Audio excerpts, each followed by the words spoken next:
Hey guys, Joseph here.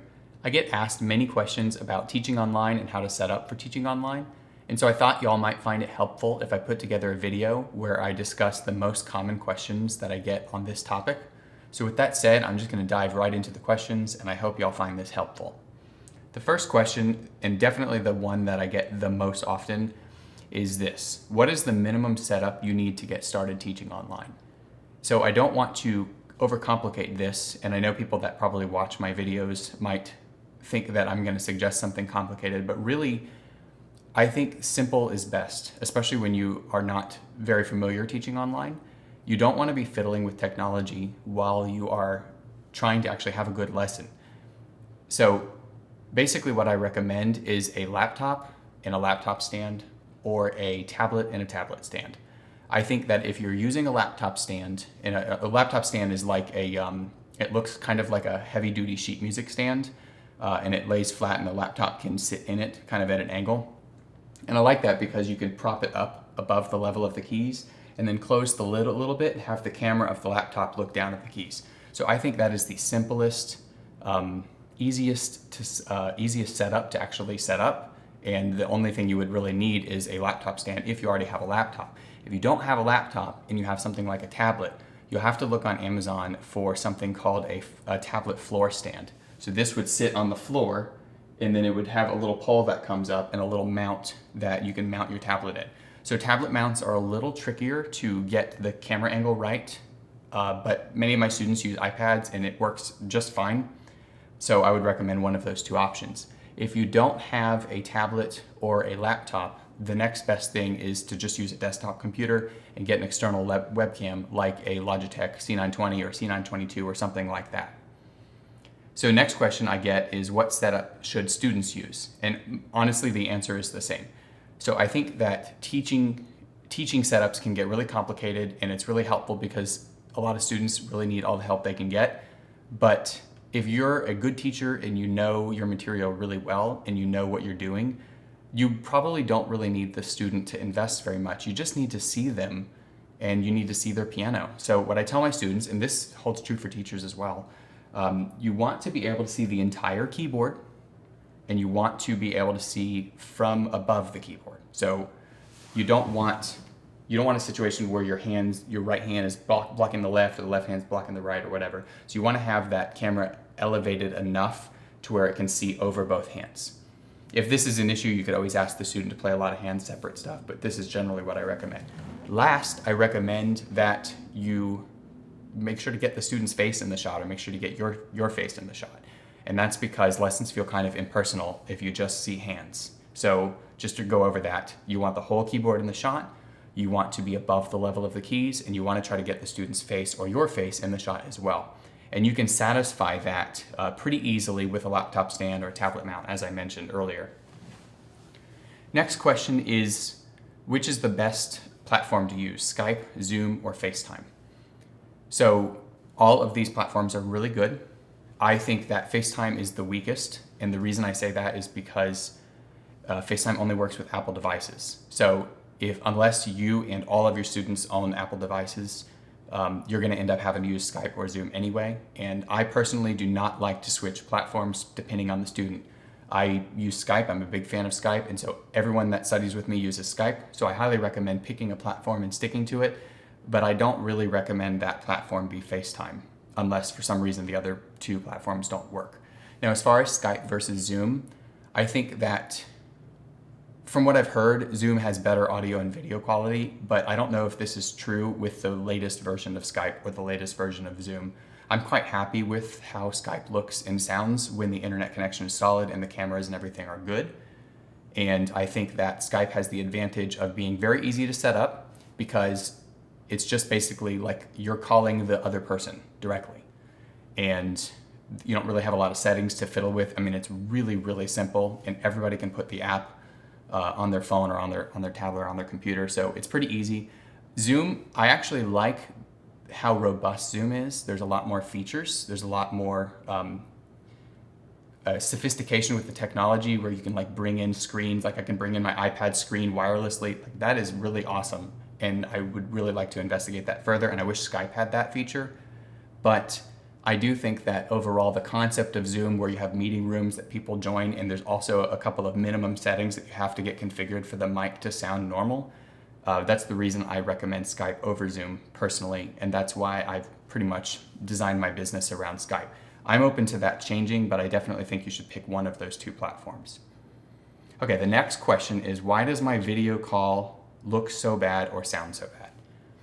Usually, the biggest reason for this is the internet is bad. And a lot of times where I'm interviewing a student, or I'm going to ask them, I'm planning to have them study with me, and I ask them how their internet is. They're like, oh, my internet's great. I can browse quickly or watch HD video or whatever, but the requirements to operate a two-way calling video HD platform is different than streaming a video. You could have a pretty weak signal and still do these other things, but not do well on Skype. So the minimum requirements for Skype are 1.2 megabits, as far as I know, at least at the time of this video, 1.2 megabits upload and download speed. And that does not sound like a lot, but the farther you are from your router, the more your megabit speed coming in is getting lessened, or it's becoming inconsistent. Anyone streaming anything, if the computer's doing anything, it's downloading anything in the background, it's going to really chop that speed down. So for that reason, I really think that you should be shooting for like 10 to 15 megabits per second down and at least 5 or so up. And just to give you an idea, my connection is 250 down and 25 up. And I did that kind of as an insurance policy so that I don't have like connection issues, which I honestly rarely ever have connection issues. It's usually on the student's end. But since I do this for a living, I've invested in really good internet. So any teacher out there that is seriously pursuing this, I strongly recommend buy the best internet that you can afford that makes sense. That's not like, super expensive or anything. And as far as students go, you generally have to, sometimes you might find that they have really, really slow internet, like under a meg upload or under a meg download or something like that. And it's just not gonna work if they find themselves in that situation. So given how much people pay for lessons over the course of a year, I really don't think it's a big deal to be looking at a little bit of a boost in internet speed, especially when that can usually be arranged with a phone call to Comcast or something. Now, another reason why the video call or the sound might be bad is if it's just really old equipment.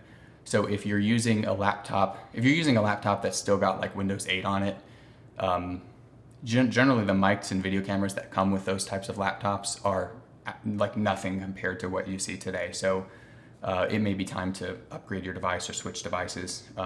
You may have a better experience with an iPhone, honestly. But if you have a newer like MacBook or something like that, or a newer Windows 10 PC, or like any recent model iPad, then it's usually the internet is the culprit, or the router, or how far you are from the router. There's a lot of things that it could be, but I'll go into that more in just a second. So the next question is, what should I do if the student's internet connection is bad? So as I already mentioned earlier, you would probably have to, well, first of all, see if you can get the student closer to their router. Sometimes it's possible to move the router and put it in the same room as the piano, which is awesome. That's exactly what you want. That's the best case scenario. But if you can't do that, you could try to arrange it where it's only a wall away or a ceiling away. If it's only one wall away, the router, then generally you're not going to have such a difficult time creating a consistent connection. If you're across the house from the router, even if you have a very good speed and you're not using a mesh router or a multi-unit router system, it's going to perform pretty bad unless like the architecture of your house allows for perfect Wi-Fi signal, which is really uncommon. I've got a lot of students with good connections and they're across the house from the router, and it's not nearly what it could be. So placement of router is really big, assuming that your internet speed is solid. Again, back to those old devices. So old laptops, old iPads even have older Wi-Fi hardware, and they don't pick up as good of a signal. They don't pick up as fast of a signal, and it's not as reliable. So generally when you buy a newer device, you're also getting better connectivity and better Wi-Fi, and that's one of the main reasons to actually have a newer device. So try to see if you can get the student to use the best device they have access to, the newest device they have access to, and try to get the router in the same room as the student or as close as possible, and then try to get that internet speed upgraded. The next question, I get this question a lot. How do you switch webcams during a call in Skype? There's 3 ways to do it. The first way, and the most tedious way, is to go into the settings and go to your audio video settings, and then you can mess with your cameras and mics there. And that's good for like figuring out what your setup looks and sounds like, but during a call, that's a lot of steps. The next easiest way to do it is to just hover your mouse over the video camera icon, which is in the center of the bottom of the screen, and a little box should pop up where you can change your video camera from a drop-down list.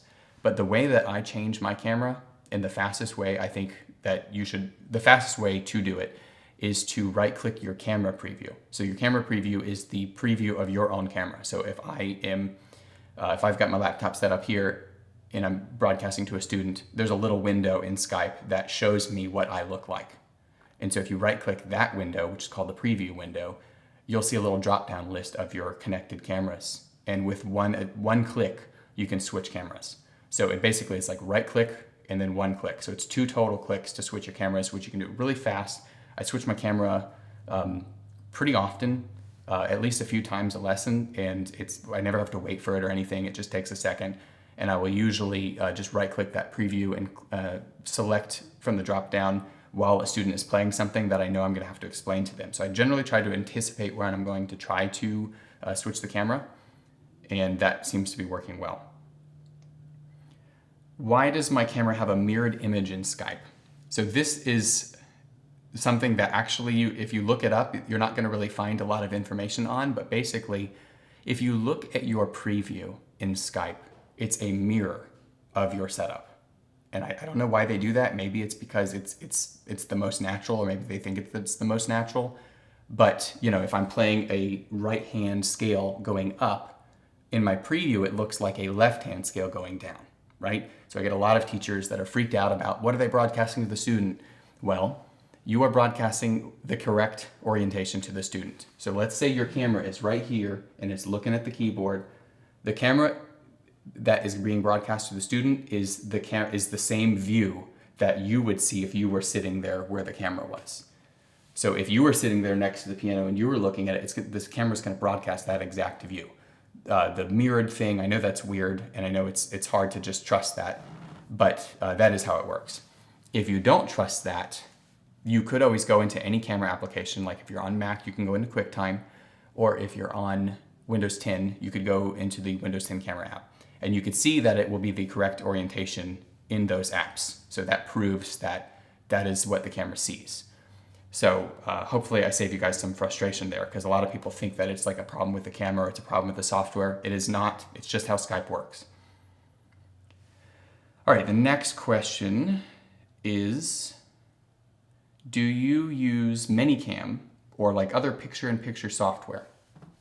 I tried ManyCam, and I've tried a couple of other picture-in-picture software solutions, if you will, and I thought the idea was pretty cool. Like maybe I could have my overhead camera like permanently out in like a little window where my face would be, so that I would never have to switch cameras ever. So the idea behind why you would want to set up like that would be that maybe you want the most natural teaching environment ever where you just don't have to switch. In practice, this takes a lot of processing horsepower of your laptop. I have a MacBook Pro, a very new MacBook Pro, which is very powerful, and ManyCam and these other programs still, like when you have 2 cameras running, it's going to have the fans full blast the whole time. So that's noise and it's annoying, but also it adds a lot of latency to the video feed. So the way that this works is you'd set up your cameras, you set up your multiple cameras in ManyCam as a virtual camera. And then in Skype, you'd select this virtual camera, and that would show this exact picture to the student, which is really cool. But there's not a virtual audio equivalent, which means that the audio gets processed instantly and it goes to the student, and the video has this huge delay on it because it's got to be processed in this picture-in-picture software. And so basically what the student sees is that the audio is a few milliseconds, many milliseconds behind the audio. The video is behind the audio, is what I'm trying to say. And some people are fine with that. I could not stand it. And so I don't use ManyCam and I don't use these other software solutions. And I don't have a solution for you if you want to use this software without the latency, unless you do it on the hardware side of things. So if you have like some fancy capture card, we have multiple cameras going into that, and the external unit is doing that processing and sending the video into the computer, then you could have it real time. But outside of a hardware-based solution, I don't recommend a picture-in-picture solution. Next question is, how do I get my overhead webcam in the right orientation? So if you've seen my overhead webcam video, you'll see that it's not this piano, it's actually a piano I have downstairs, but it looks directly overhead and it captures most of the keyboard, and I have the keyboard centered in the shot.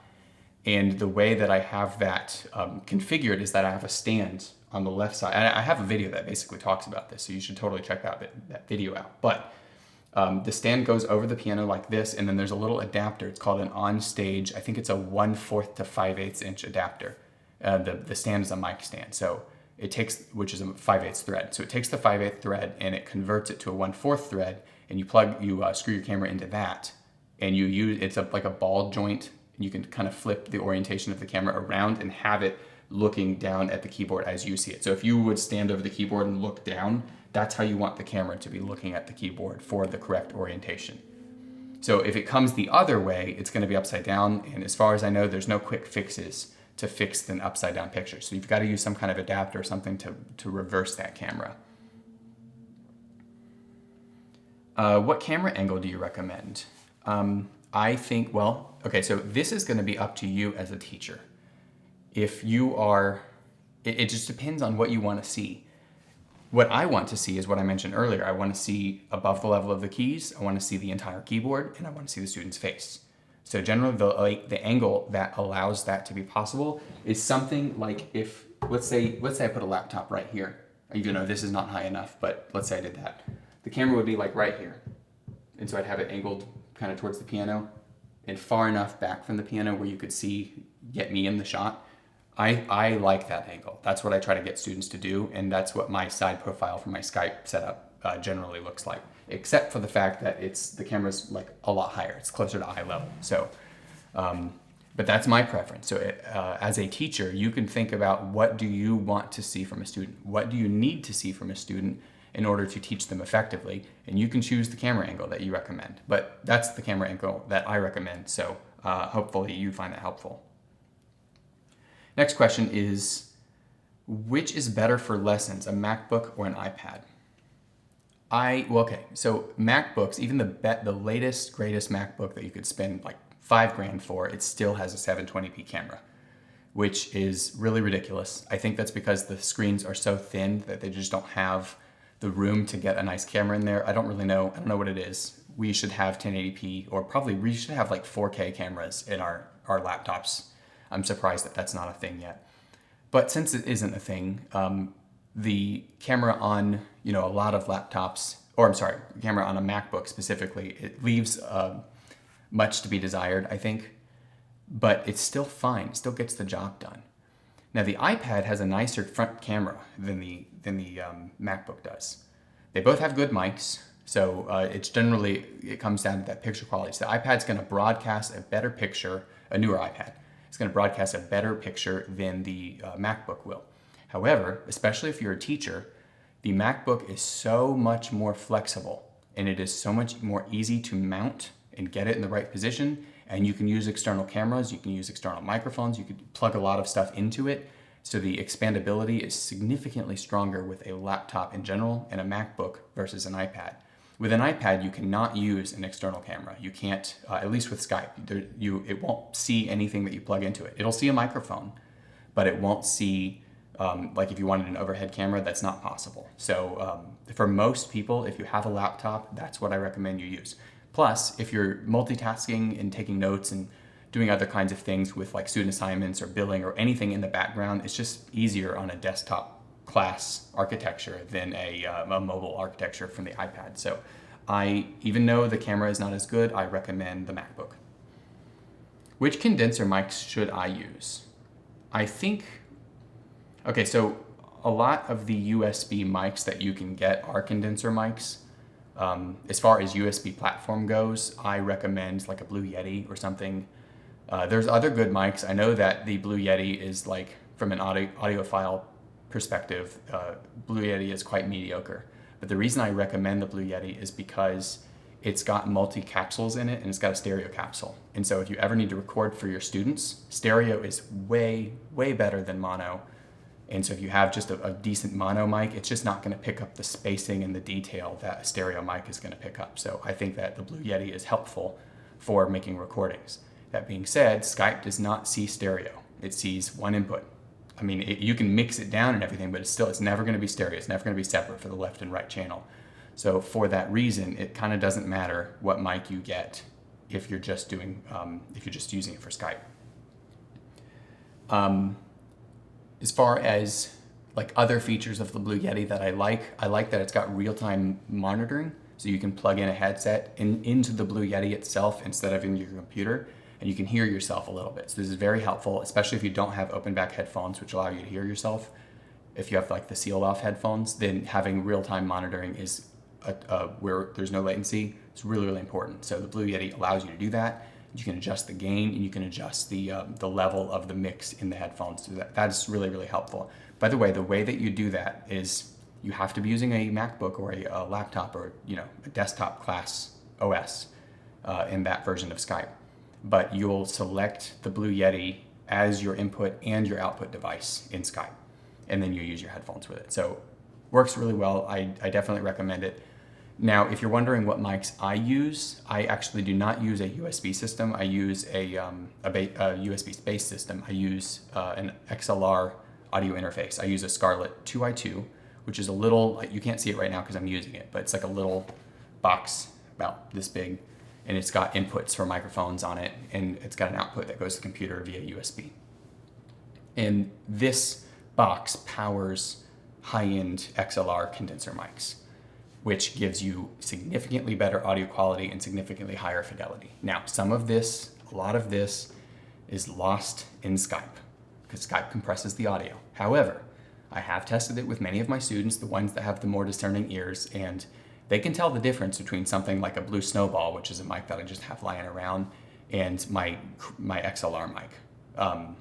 In terms of like how much bass there is, how detailed the treble is, just the level of detail, the level of clarity. It's nicer on an XLR mic. Also, if you're making recordings, XLR mics have a way lower noise floor than USB mics. So even if you use a Blue Yeti or something and you make a recording, you'll hear this kind of like just like sound in the background. That's just the noise floor. That's the noise that the electronics make, and that's always going to be part of your recording. So in an XLR mic, especially a good one that's driven properly with the right audio interface, the noise floor is so much lower, it's almost dead silent by comparison. So to answer the question about what mics I use the Scarlett 2i2 audio interface, and for my Skype lessons and for this recording right now, I'm using an Audio-Technica AT875R shotgun mic. And I like to keep my mics out of the shot. Mic is like right over here. So that's why I like to use a shotgun mic. Not the greatest for piano recordings. So for piano recordings, I use the Audio-Technica 2035. I use 2 of them. And I really like those mics. You can also do the 2020s, and those are almost as good. So hopefully that answers that question. What lighting do I recommend? Is it necessary to purchase a studio light?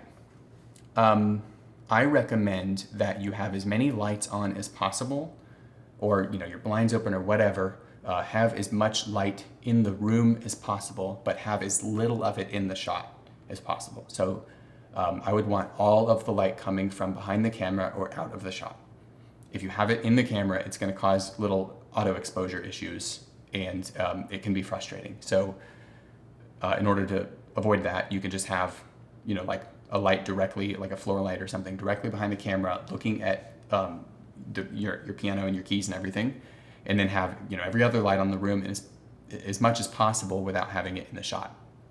If you look at many of my videos, you'll see that I do have a light in the shot, so I sound like a hypocrite on this, but the room is really dark otherwise, so I really have to have that light, but I just recommend avoiding it if possible. Now, as far as whether or not you should get a studio light is helpful.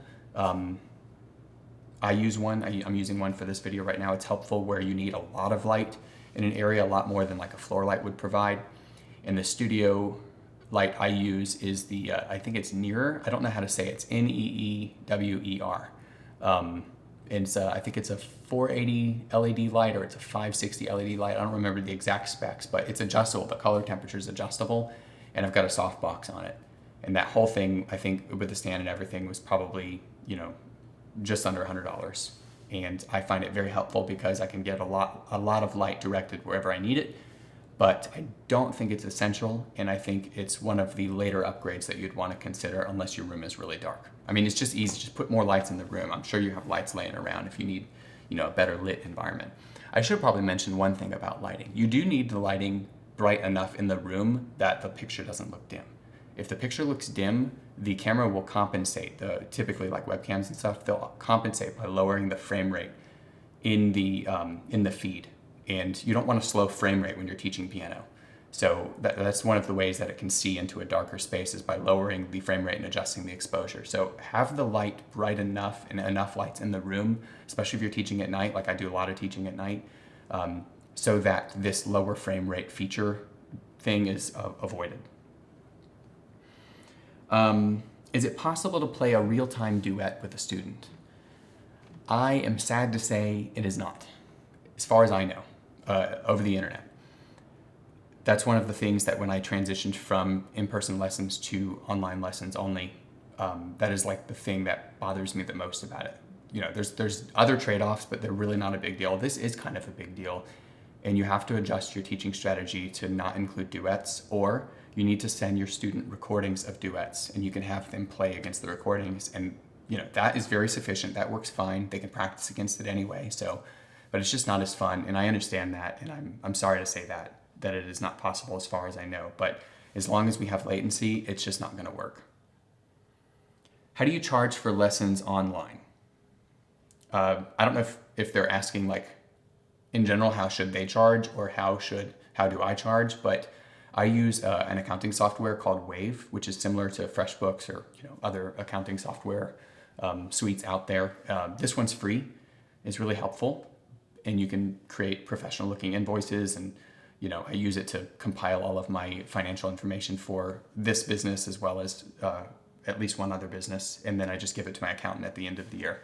And I find using accounting software to invoice people just has a kind of a professional edge to it.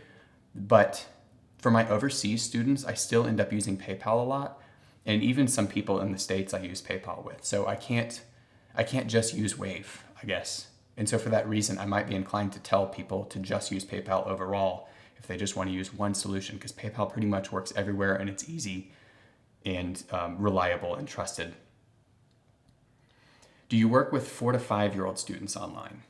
I generally do not work with 4 to 5-year-old students online. When I moved my studio into online only teaching, I did have one student that was 7 that just turned 7, and she was particularly hyperactive, and I've taught a lot of 4 and 5-year-olds before. I happen to not have any during this time, and I happen to have not started teaching any during this time. So to answer your question, I don't really, and I do prefer to work with older students. I'm not in the position where I have a lot of young students that I'm trying to move over, so I am kind of choosy about who I accept, and I generally prefer that the student be older than 10, just so I never have to worry about technical issues. But that being said, if you are going to be teaching 4 and 5-year-old students, you really need a lot of parental involvement. I would recommend having the parent sit in on the lesson and talk directly with the parent and the student, talk to the parent at the end of the lesson, have the parent help facilitate the assignment for you, and you want to do that long enough where the student can kind of become more autonomous. And also, you'll need the parent to be there if there's a technical issue. And there's almost always some kind of technical issue. Every 5 lessons I teach, somebody's got some issue. Like one lesson has some issue that we have to start the call over or something. A 5-year-old's not going to know how to navigate that. So I think that you're going to need some parental assistance if you're teaching online lessons to really young students. I do think it can be done, though. So I don't mean to discourage you. I definitely think it can be done. And you should focus on trying to get the student to be self-sufficient. So teach them how to find measure numbers, teach them how to find, their pages, and how to find line numbers, how to definitely teach them how to read their notes very quickly, teach them how to count out loud, and just be self-sufficient, find their own positions, things like that. It's amazing what cues you might give off when you're sitting next to a student that they learn to really rely on. And when I first started teaching online, I realized that my students really couldn't do anything without these cues. So getting rid of the cues and transitioning to online and showing my students how to find their own thing, where I say, hey, measure 37, second beat, can you play that again? You know, if they are able to respond to that and find that, then they're going to be fine, and you'll have a generally easier time teaching them than if they don't. You didn't realize that they didn't know what a measure was until you're online with them. So basically, my advice is to try to create a self-sufficient student. The last question is, what equipment do I suggest for recording videos? So videos, it depends on what you're going to use the videos for. If you're sending the videos to students, probably your smartphone. Smartphones have great cameras and they have pretty decent mics. The newer iPhones have stereo mics. So there's a little option that you can go in the settings to turn on for video. You can turn on to record in stereo audio, and it makes a big difference for piano recordings. And so I think that you could really, it's overkill for sending recordings to students.